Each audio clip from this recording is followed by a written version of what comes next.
नमस्कार, स्वागत है आपका न्यूज बाइस्कोप में। मैं हूं आसिया। तो एनडीए ने अपनी 243 सीटों के उम्मीदवार घोषित कर दिए हैं। अब इन 243 उम्मीदवारों को किस आधार पर टिकट मिला है? क्या ये समीकरण को फेवर करते हुए उम्मीदवार नजर आ रहे हैं या अगले जो उनके प्रतिद्वंदी हैं उन्हें कड़ी टक्कर देने का मादा रखते हैं? किस वजह से इनका चयन हुआ है, इस पर हम चर्चा करेंगे। उधर महागठबंधन में अब तक तस्वीरें साफ नहीं है। कई ऐसी सीटें हैं जहां पर फ्रेंडली फाइट के आसार नजर आ रहे हैं। दो पार्टियों के जो महागठबंधन में पार्टियां हैं उनके कैंडिडेट ने अपना नॉमिनेशन किया है। तो क्या दोस्ताना संघर्ष होगा या फिर नाम वापसी भी होगी, इस पर चर्चा हम बाद में करेंगे। लेकिन फिलहाल एनडीए पर बात करते हैं। हमारे साथ स्टूडियो में वरिष्ठ सहयोगी राकेश रंजन मौजूद हैं। रंजन जी, 243 उम्मीदवारों की सूची एनडीए ने जारी कर दी है। अब ये 243 उम्मीदवार किस आधार पर चयनित हुए हैं? क्या समीकरण को फेवर करते दिख रहे हैं अपने अपने विधानसभा सीटों में, और या फिर जो उनके प्रतिद्वंदी होंगे उन्हें कड़ी टक्कर देने का मादा रखते हैं?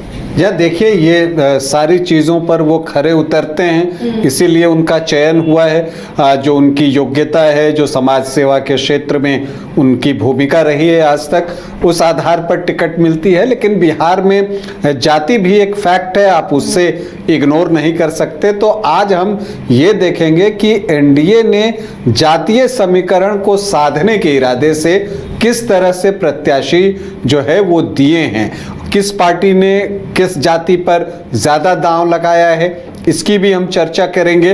देखिए, अगर आप बात कीजिए तो जो 243 विधानसभा की सीटें हैं वहाँ पर आपको जो एक चीज़ अच्छी दिखती है एनडीए के पॉइंट ऑफ व्यू से, वो ये है कि पार्टियों ने एक दूसरे को कॉम्प्लीमेंट किया है। मतलब कि जैसे एक पार्टी ने किसी एक कास्ट को प्रत्याशी बनाया, तो दूसरे ने जो है दूसरी जाति से प्रत्याशी बनाया, तो वो एक जो आप कहते हैं कि संतुलन की स्थिति वो देखने को मिलती है। जैसे अगर आप ये चीज़ देखिए कि बीजेपी ने जो ओबीसी में 30 प्रत्याशी उतारे हैं, उसमें से 15 वैश्य जाति से हैं, वैश्य वर्ग से हैं। तो चूंकि वैश्य जो है वो बीजेपी को वोट करते हैं और करते आए हैं, तो इसी वजह से उन्होंने जो ओबीसी को 30 प्रत्याशी दिए हैं, उसमें से 15 वैश्य से आ गए। अब उसको कॉम्प्लीमेंट करता हुआ जेडीयू दिखता है। जेडीयू क्या करता है कि उसने ओबीसी में लव कुश कॉम्बिनेशन को देखा और 25 प्रत्याशी उतार दिए, 13 कुशवाहा जाति से और 12 कुर्मी जाति से। तो वो वहां पर आपको जो है एक दिखेगा कि वो बैलेंस होता हुआ दिखा। आप जब एलजेपीआर की लिस्ट दिखिएगा, हम ओबीसी की अभी बात कर रहे हैं, तो वहां पर आपको दिखेगा कि एलजेपीआर ने जो है आपको 5 प्रत्याशी जो है अपने 29 में से यादव जाति से दिए हैं। तो ओबीसी में एलजेपीआर ने फोकस किया यादव जाति पे। और इसके अलावा आप देखिए कि जो आरएलएम है उसने जो है कुशवाहा पर जो है वो दांव लगाया, ज़्यादा 3 सीट उनको दी, अपने 6 में से 50% सीट। तो एक दूसरे को इस तरह से कॉम्प्लीमेंट करते हुए जो है वो एनडीए के घटक दल दिखे हैं। और जबकि सबकी जो सूची आई है वो अलग अलग आई है, बीजेपी की अलग आई, जेडीयू की अलग आई, एलजेपीआर की अलग आई, हम और आरएलएम की भी अलग आई। लेकिन जब आप इसे एक कंबाइंड रूप से देखिएगा तो आपको लगेगा कि बातचीत हो चुकी थी और शायद उनको पता था कि किस जाति से कितने प्रत्याशी उन्हें उतारने हैं। देखिए, अगर आप बात कीजिए जो एनडीए ने 243 सीटों पर जो प्रत्याशी उतारे हैं, उसमें आप देखिएगा कि बीजेपी ने जो है सबसे ज़्यादा 21 राजपूत कैंडिडेट जो है वो चुनावी मैदान में उतारे हैं। और जो बीजेपी का फोकस रहा है वो सामान्य जाति के वोटों पर रहा है उनकी नज़र में, इसीलिए प्रत्याशी सामान्य जाति से ज़्यादा उतारे। और साथ ही जो ओबीसी चंक है जिस पर कि बीजेपी को लगता है कि उनको ज्यादा वोट आते हैं, तो वहां पर जो है उसने अपने प्रत्याशी दिए हैं। सामान्य वर्ग से देखिए तो 21 राजपूत, 16 भूमियार, 11 ब्राह्मण, 1 कायस्थ, तो 49 जो हैं 101 प्रत्याशियों में 49 सामान्य जाति से हैं। मतलब कि लगभग 48.5% सीटें जो बीजेपी ने दी है वो सामान्य जाति को दी है।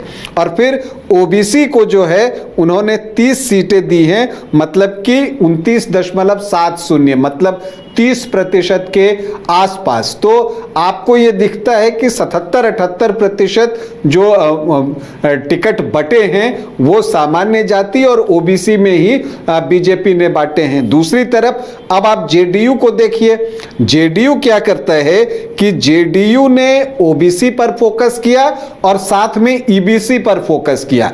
तो एक वहां पर जो है वो ऐड ऑन करते हैं। आपको दिखेगा कि जेडीयू ने 37 ओबीसी प्रत्याशी दिए, बीजेपी ने 30 दिए थे, जेडीयू ने 37 जो है ओबीसी प्रत्याशी दिए हैं, जिसमें कि कुशवाहा 13, कुर्मी 12 और यादव 8 हैं, और वैश्य से 4 दिए, चूंकि 15 बीजेपी ने दे दिए थे। लेकिन जब आप ईबीसी में जाइएगा तो वहां 22 प्रत्याशी जो है वो जेडीयू ने बांटे हैं अति पिछड़ी जाति में, जिसमें धानुक जो हैं 8 धानुक कैंडिडेट बीजेपी ने उतारे हैं। आरजेडी ने जो है मंगनीलाल मंडल को जो है अपना प्रदेश अध्यक्ष बनाया था धानुक वोटों के लिहाज से ही, लेकिन यहां पर आपको दिखेगा कि जेडीयू ने 8 धानुक कैंडिडेट उतार दिए। इसके अलावा 3 मल्लाह कैंडिडेट हैं, गंगोता भी 2 हैं। तो उन वोटों पर भी जेडीयू की नजर आपको दिखेगी।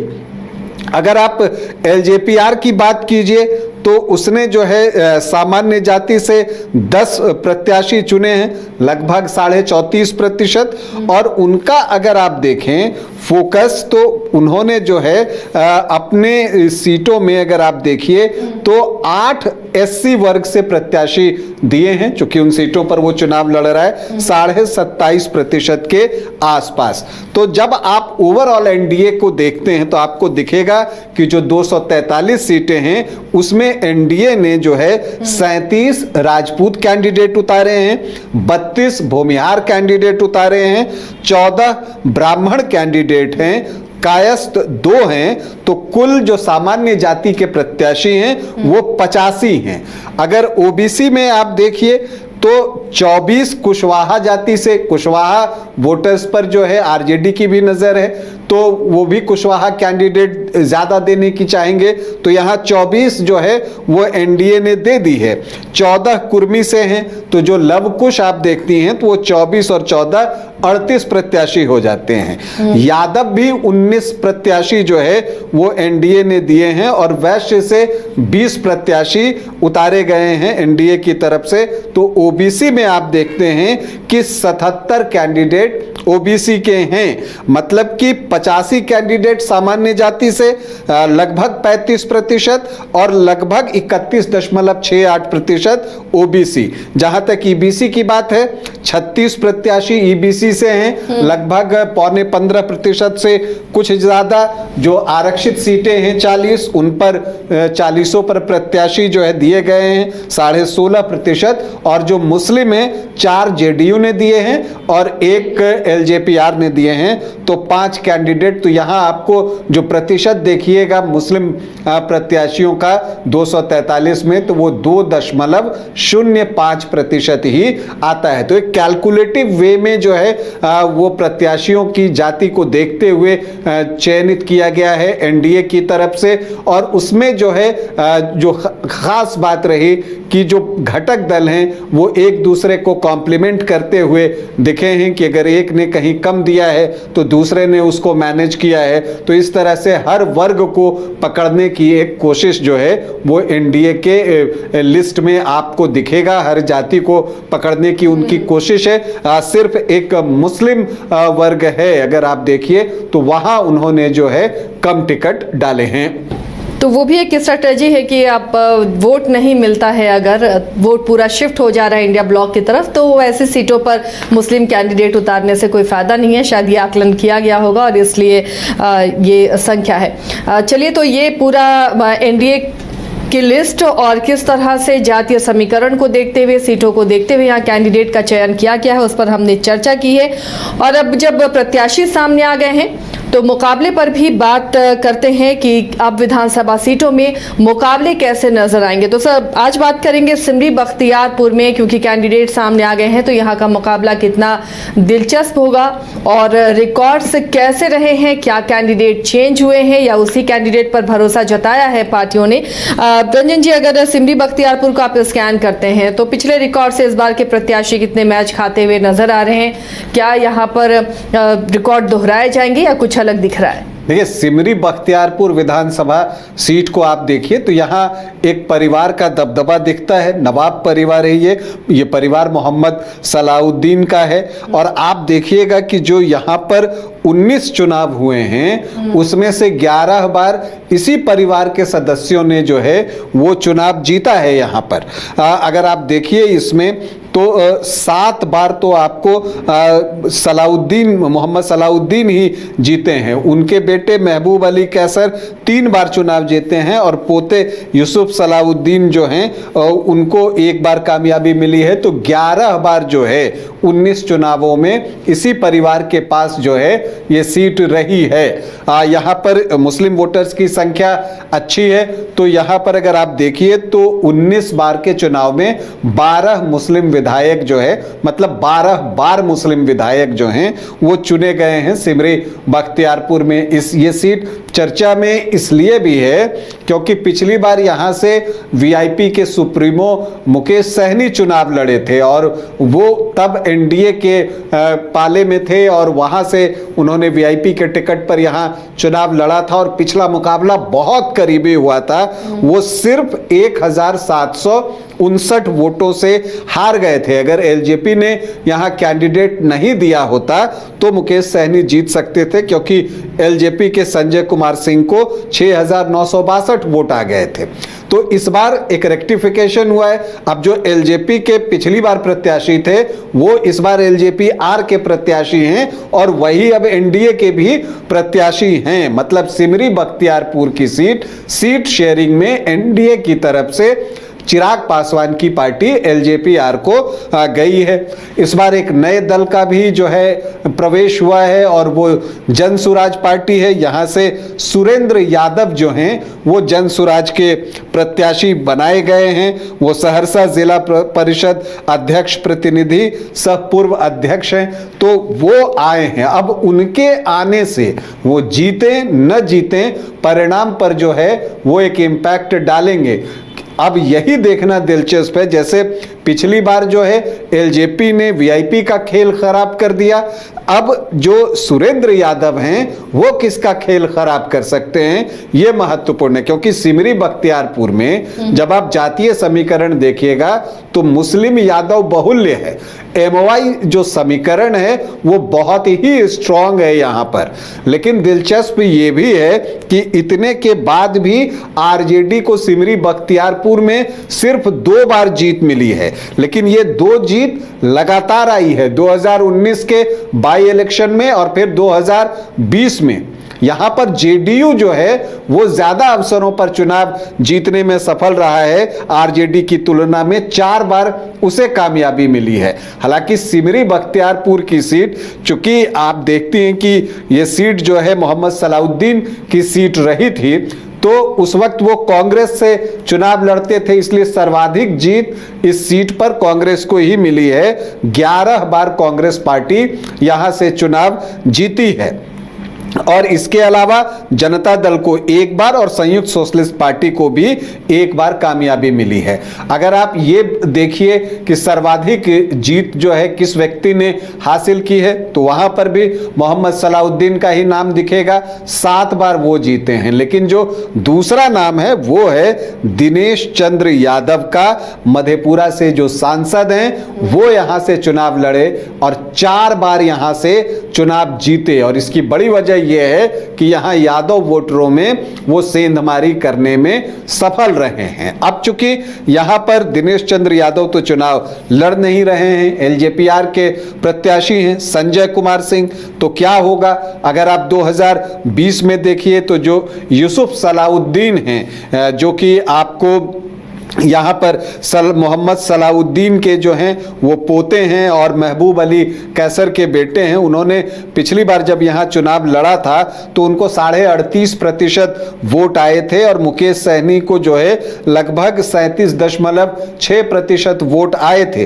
तो 1% से भी कम वोटों का मार्जिन था और वो 1759 वोटों से चुनाव जीते थे। लेकिन जैसे संजय कुमार सिंह ने डेंट मारा था मुकेश सहनी को, तो जफर आलम जो कि जैप लोकतांत्रिक के प्रत्याशी थे पप्पू यादव की पार्टी से, उन्होंने यूसुफ सलाउद्दीन का नुकसान किया था। अब इस बार क्या होगा, चूंकि प्रत्याशी बदल गए हैं और एनडीए अभी इकट्ठा होकर चुनाव लड़ने की तैयारी में है, तो अगर एनडीए अपने वोटों को एक्यूमुलेट कर लेता है तब फिर मुकाबला और करीबी होगा और रोचक होगा। लेकिन क्या बाजी पलट जाएगी, ये फिलवक्त कहना मुश्किल है, क्योंकि जब चुनाव एक बार जोर पकड़ेगा तब चीजें जो है और स्पष्ट होंगी और प्लस तभी पता चलेगा कि जनसुराज के जो प्रत्याशी हैं सुरेंद्र यादव वो कितना किसका नुकसान कर रहे हैं। अगर आप यहाँ के जातीय समीकरण को देखिए तो जो एससी वोटर्स हैं वो 18.5% के आसपास हैं, 18.42, मुस्लिम 20.4%, मतलब 20.5%, और यादव 18.5 से 19.5%।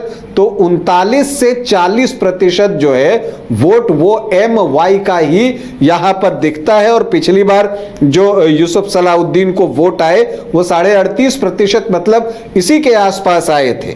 इसके अलावा आप देखिए जो यहां पर सामान्य जाति की बात कीजिए तो राजपूत यहां पर ठीक ठाक संख्या में हैं, 4.5 से 5.5% के आसपास, और ब्राह्मण 3.5 से 4%। तो ये 8.5 से 10.5% के बीच सामान्य जाति के वोटर्स सिमरी बख्तियारपुर में हैं। यहां पर अगर आप देखें तो कुशवाहा 3 से 3.5% और कुर्मी 5.5 से 6.5%। तो 9 से 10% जो है ये लवकुश के वोट दिखते हैं। वैसे यहां ठीक ठाक संख्या में हैं 9 से 10%। तो जो आप बीजेपी के परंपरागत वोटरों को देखिए तो वो 28 से 30% के आसपास ही दिखता है और MY 39 से 40% के आसपास दिखता है। तो एक एज यहां पर आरजेडी को दिखता है। लेकिन फिर जब आप आगे देखते हैं तो यहां जो अदर्स हैं वो 14 से 16% हैं और SC 18.42% हैं। तो ये 34 से 35% वोट हो जाता है। और मुझे लगता है इसीलिए LJPR को ये सीट दी गई है लड़ने के लिए, ताकि अनुसूचित जाति के वोटरों में वो बड़ा हिस्सा जो है वो निकाल सके। तो इस 34-35% वोट में LJPR को कितना वोट आता है वो देखना होगा, क्योंकि जब अभी लोकसभा का चुनाव हो रहा था तो इस विधानसभा से LJPR के राजेश वर्मा को लगभग 17,000 वोटों की लीड मिली थी और यही उम्मीद LJPR की है कि ऐसा करके वो यहां पर जो है बाजी पलट सकता है। लेकिन क्या वो इतना आसान है? लोकसभा का चुनाव अलग होता है, आमने सामने की लड़ाई होती है, यहां पर कई कोण खुलते हैं। तो जो सिमरी बख्तियारपुर है वहां पर जो चुनाव परिणाम आएगा उसमें जनसुराज की भूमिका अच्छी होगी, क्योंकि अगर जनसुराज के प्रत्याशी सुरेंद्र यादव वोटरों में सेंधमारी कर देते हैं तो फिर यूसुफ सलाउद्दीन के लिए मुश्किलें बढ़ेंगी। तो यह बड़ा चैलेंज यूसुफ सलाउद्दीन के लिए कि वो MOI को इंटैक्ट रखें। अगर वो ऐसा रख पाए तो उनका पलड़ा भारी होगा, और अगर नहीं रख पाए तो फिर LJPR के लिए संभावनाओं के द्वार खुल जाएंगे। तो सिमरी बख्तियारपुर में एक कांटे का मुकाबला। चलिए, तो समीकरण समझ लिया आपने सिमरी बख्तियारपुर में किस तरह का मुकाबला है। अगली विधानसभा सीट की ही भी हम चर्चा कर लेते हैं और ये विधानसभा भी काफ़ी हॉट बनी हुई है। ये है छपरा विधानसभा। तो अब छपरा विधानसभा में जानेंगे कि यहाँ पर किस तरह का समीकरण बनता हुआ नजर आ रहा है। भोजपुर किसे चुनता है, यहाँ पर जनता का मिजाज क्या रहा है और समीकरण किसे फेवर करते हुए नजर आ रहे हैं। रंजित जी, अगर छपरा को देखें, यहाँ से भी कैंडिडेट घोषित हो गए हैं, सामने आ गए उनके नाम।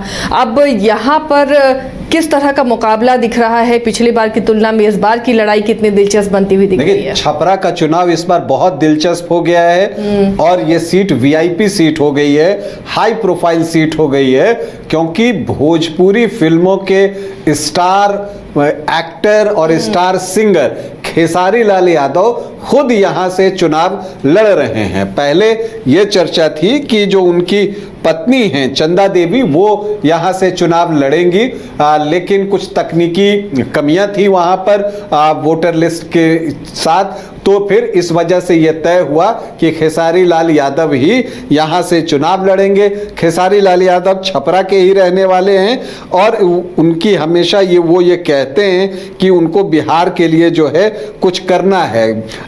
खेसारी लाल यादव जो हैं छपरा के रसूलपुर प्रखंड के धंडी गांव के मूल निवासी हैं। तो एक तो खेसारी लाल यादव जो है वो आ गए, तो एक बड़ा नाम यहां पर उतर गया और एक ये सेलिब्रिटी सीट हो गई।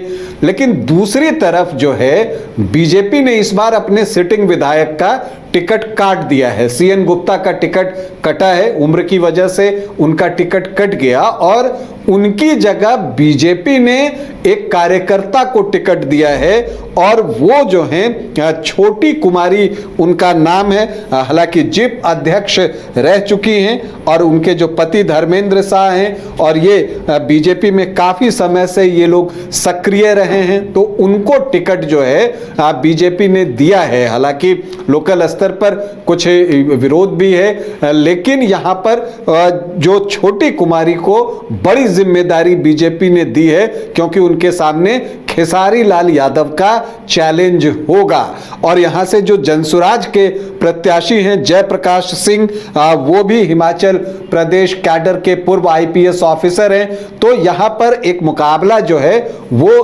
त्रिकोणीय भी हो सकता है, क्योंकि यहां पर राजपूत वोटर्स की संख्या भी अच्छी है। लेकिन यहां पर अगर जयप्रकाश सिंह बेहतर करते हैं तो यहां पर छोटी कुमारी को नुकसान उठाना पड़ सकता है। अगर आप देखिएगा तो 1967 से राजपूत या यादव ही यहां से चुनाव जीतते रहे थे, लेकिन जो 2008-9 में परिसीमन हुआ है उसके बाद जो है वैश्य वोटर्स की संख्या यहां पर ठीक ठाक जो है वो बढ़ गई है और इस वजह से आप देखते हैं कि यहां पर वैश्य कैंडिडेट चुनाव जीत रहे हैं। और सीएन गुप्ता जो है 2020 में भी जीते, फिर 2015 में भी वो चुनाव यहां से जीतने में सफल रहे थे। तो अब ऐसे में जो मुकाबला है वो छोटी कुमारी और खेसारी लाल यादव के बीच में है। एक तरफ स्टार हैं, दूसरे तरफ बिल्कुल साधारण कार्यकर्ता हैं। अब यहां पर अगर आप देखिए कि क्या कुछ हो सकता है, तो यहां पर आप देखते हैं कि जो 18 विधायक अब तक यहां चुने गए हैं उसमें कोई भी एक दल का डोमिनेंस आपको बहुत नहीं दिखेगा। रिसेंट पास्ट में बीजेपी का प्रदर्शन जो है वो बेहतर हुआ है, लेकिन जब आप ओवरऑल देखते हैं तो किसी एक दल का डोमिनेंस नहीं है। कांग्रेस को 4 बार कामयाबी मिली है तो बीजेपी 3 बार चुनाव जीती है। आरजेडी, जनता दल यूनाइटेड और जनता पार्टी को 2-2 बार कामयाबी मिली है। निर्दलीय भी 2 बार जीते हैं और जनता दल, प्रजा सोशलिस्ट पार्टी और भारतीय जनसंघ को 1-1 बार जो है यहां पर कामयाबी मिली है। ये चीजें जो है यहां पर दिखती हैं। इसके अलावा अगर आप देखें तो और क्या कुछ दिखता है, तो अगर आप छपरा विधानसभा सीट में देखें और यहाँ के जातीय समीकरण को समझें, उससे पहले हम देख लेते हैं कि पिछली बार मार्जिन कितना था। सीएन गुप्ता जो हैं वो सिर्फ 6,771 वोटों से चुनाव जीते थे।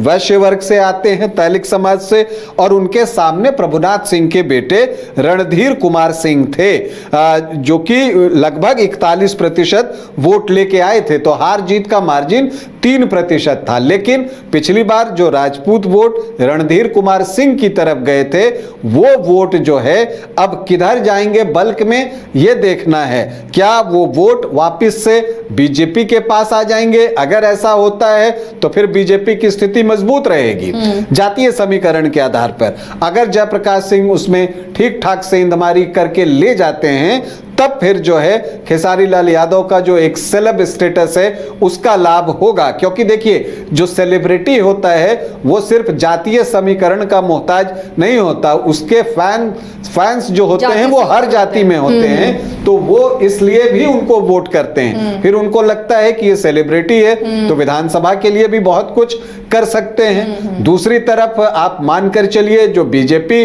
का जो प्रचार आगे बढ़ेगा तो यही चर्चा होगी कि ये तो सेलिब्रिटी हैं, जीतकर मुंबई चले जाएंगे।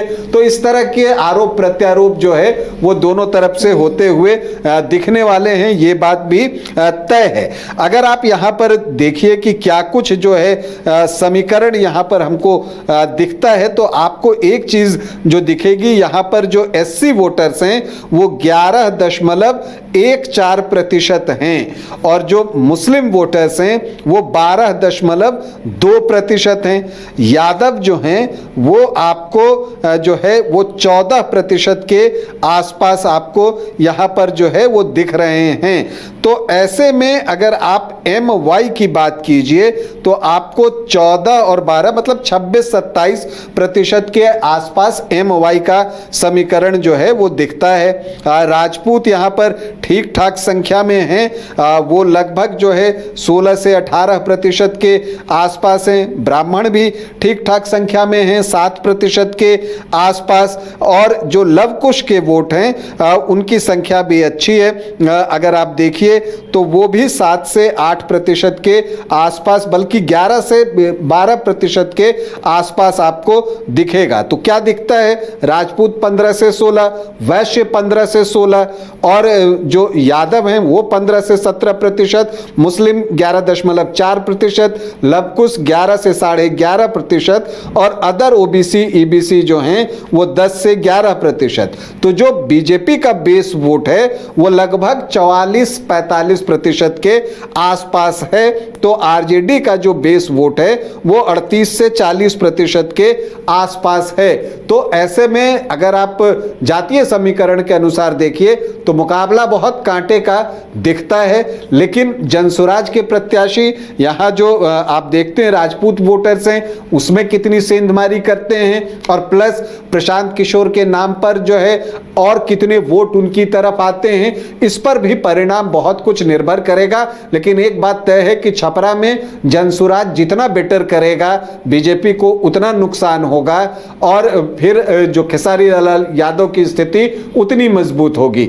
तो कुल मिलाकर आप देखें तो छपरा में जो है बहुत रोचक मुकाबला होगा, और अब तो बहुत इंटरेस्टिंग भी होगा क्योंकि खेसारी लाल यादव यहां से खुद चुनावी मैदान में हैं, सभाएं भी लगेंगी, और उसके बाद जो है देखना होगा कि एक तरफ सेलिब्रिटी दूसरी तरफ एक कार्यकर्ता, फैसला क्या होता है ये भी देखना होगा कि कितने बागी रह जाते हैं मैदान में। अगर कोई बागी रह जाता है तो वो कितना नुकसान किसको कर रहा है, उस पर भी बहुत कुछ जो है वो निर्भर करेगा छपरा विधानसभा में। तो छपरा में एक बार फिर से रोचक और रोमांचक मुकाबला। तो ये छपरा का मुकाबला था और वाकई दिलचस्प मुकाबला है, क्योंकि भोजपुर के स्टार इस बार चुनावी मैदान में हैं और देखना है मुकाबला कितना दिलचस्प होगा, कौन बाजी मारता है। तो फिलहाल आज के लिए इतना ही, लेकिन बिहार विधानसभा चुनाव से जुड़ी हुई हर खबरों के लिए आप देखते रहिए न्यूज़ बाइस्कोप। हमें दीजिए इजाजत, नमस्कार।